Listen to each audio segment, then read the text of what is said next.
Hans, congratulations on your new Montana fifth wheel. I'm going to walk you through and show you just a couple of the basics on this. This is just some quick reminders. Your battery switch is located down here in this compartment. That has to be in the on position, which means it's turned to the full left, okay? You have a brand new deep cycle interstate battery there. These little switches on these lights will turn those on and off for you. This is your auto leveling system. To power up that leveling system, all you simply do is push that button in the corner, hit auto level, that'll level out your camper for you. And then of course you can individually control your front and rear jacks. When you want to turn your propane tank on, lefty loosey opens the tank, righty tighty shuts it off. See the red light indicated? You turn the propane tank on, and then what'll happen is that will turn green. Whichever direction this valve is turned is the direction the tank is drawing from. Notice how it turned green on us. Our pass-through storage here. It's our docking station right here. We've got an outside shower at the top there. We've got our freeze guard where we hook that up to pump antifreeze through the system. Water heater bypass that doesn't allow water into our water heater system.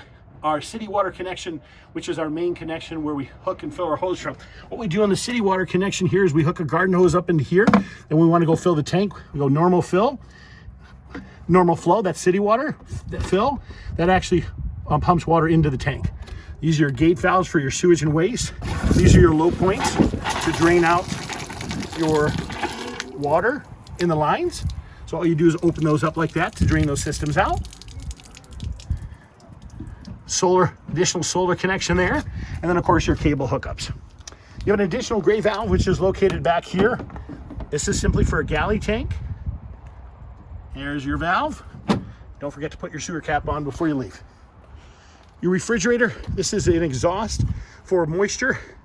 Nothing you really have to do with that.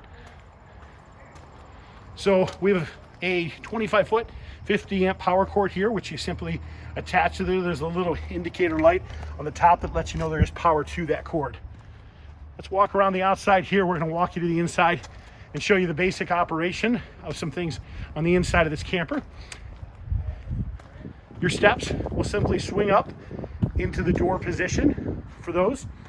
You do have your sewer hose, your electrical adapter that do come with the camper. That is in your underbelly right now.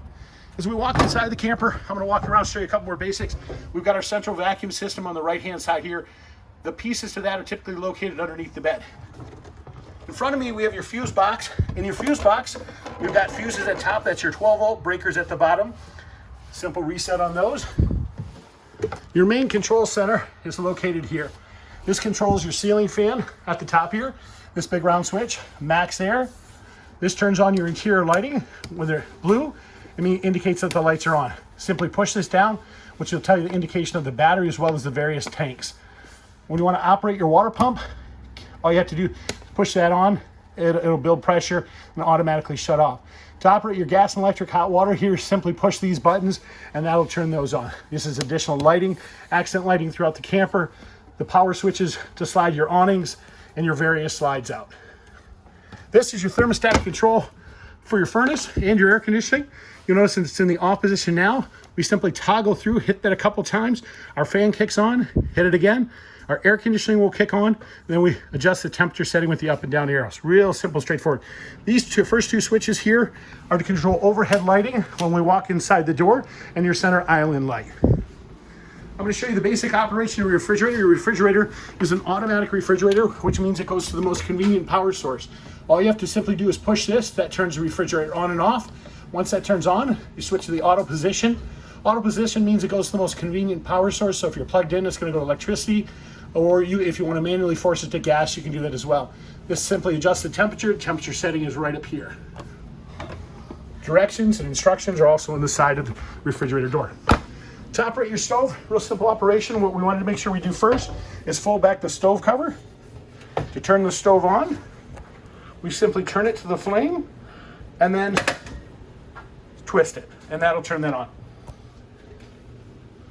You do have ground fault outlets as indicated throughout this camper. With your ground fault outlets, keep in mind there is a reset breaker on a ground fault typically located in the kitchen or in the bathroom. That's an example of a ground fault outlet which has a reset breaker on it. You simply push that to reset that. Keys around your kitchen faucet, owner's manuals will typically be in one of the top drawers of your kitchen We've already gone through, established that the remotes, everything else is there. To operate your fireplace, real simple. The far right button turns the power on. The button to second button will change out the color, and you can adjust the temperature, and there's a timer button right next to the main power button. Push that to go ahead and shut that off. You do have power controls on your recliners. These power controls operate on 110, so you do have to be plugged in. We are plugged in right now. Simply push the button and you'll see that those recline back for you. Very, very easy. All your chairs are strapped down. You do want to travel with your chairs strapped down in this position. So when you're going down the road, you want to make sure that those straps are on nice and tight so you don't damage any of the chairs. You guys, this is just some of the basics on your new RV. We do hope you enjoy yourself. We do appreciate your business. If you do have additional questions, please don't hesitate to ask. You can reach me directly on my cell phone number at 231-740-6225. Thank you and have a great day.